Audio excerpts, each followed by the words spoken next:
लहान मुलांचं सोडा मोठ्यांना सुद्धा वांग्याची भाजी आवडत नाही.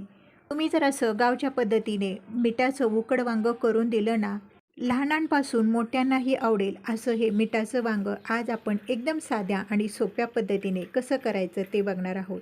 तुम्ही ही वांग्याची भाजी मुलांच्या डब्याला, ऑफिसच्या डब्याला किंवा बाहेर प्रवासाला जाताना सुद्धा नेऊ शकता. करायला सोपी, खायला चवदार आणि झटपट अशी होणारी. चला करूया. नमस्कार, माझ्या स्वयंपाकघरात तुमचं खूप खूप मनापासून स्वागत. कधी पण आपण वांग्याची भाजी करतो ना, त्यावेळेस अशी ताजी ताजी काटेरी वांगी घ्यायची, त्यामुळे भाजी आपली एकदम चवदार होते. आता साहित्य: 2 चमचे भाजलेले तीळ घेतले, अर्धी वाटी भाजलेले शेंगदाणे, सुकं खोबरं असं बारीक चिरून घेतलं, 20-25 लसूण पाकळ्या. लसूण थोडा जास्त घालायचा, त्यामुळे आपली वांग्याची भाजी एकदम चवदार होते. कोथिंबीर आणि चवीप्रमाणे मीठ. आधी आपण तीळ बारीक करून घेऊया. शेंगदाणे आणि तीळ एकत्र बारीक केले असते तर आपले तीळ बारीक झाले नसते, म्हणून आधी तीळ बारीक करून घ्यायचे. आता हे बारीक केलेले तीळ एका ताटामध्ये काढून घेऊया. आता शेंगदाणे पण आपण बारीक करून घेऊया. शेंगदाणे बारीक केलेले ताटामध्ये काढून घेतले. आता मिक्सरच्या भांड्यामध्ये खोबरं घातलं, लसूण, कोथिंबीर आणि हे बारीक असं वाटून घेतलं. हे पण आता ताटामध्ये आपण काढून घेऊया. आता बारीक चिरलेली कोथिंबीर परत घातली. चवीप्रमाणे मीठ घालूया. आता हे थोड्या वेळासाठी बाजूला ठेवूया. आता वांगी आपण चिरून घेऊया. फक्त आपण काटे काढून घेणार आहोत आणि शेंड्याकडचा पुढचा देठ फक्त आपल्याला कापून घ्यायचा आहे. या देठामध्येच वांग्याची चव असते, म्हणून अजिबात देठ काढायचे नाही. आधी सगळे काटे काढून घेतले आणि आता वांगे आपण चिरून घेऊया. असे 4 भाग करून घेऊया.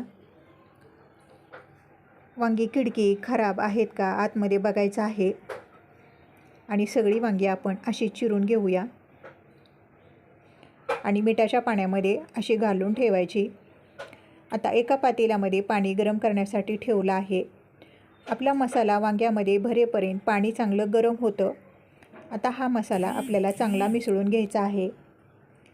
मसाला कोरडा वाटत आहे, म्हणून 1 चमचा यामध्ये तेल घालायचं आहे आणि परत हे चांगलं मिसळून घेतलं. आता वांग्यामध्ये आपण मसाला भरून घेऊया. वांग्याच्या कडेपर्यंत आतपर्यंत आपल्याला चांगला मसाला भरून घ्यायचा आहे. असा बोटाने दाबून दाबून चांगला मसाला भरून घ्यायचा. आता हा मसाला भरलेलं वांगं आपण चाळणीमध्ये ठेवून घेणार आहोत.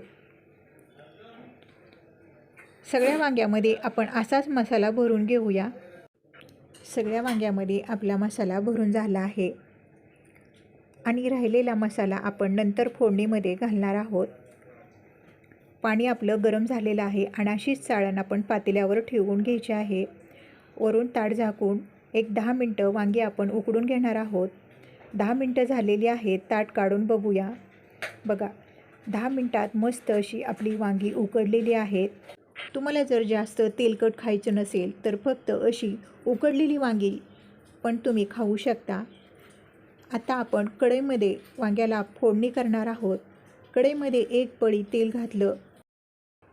तेल गरम झाले की त्यामध्ये अर्धा चमचा मोहरी, अर्धा चमचा जिरे, कढीपत्ता,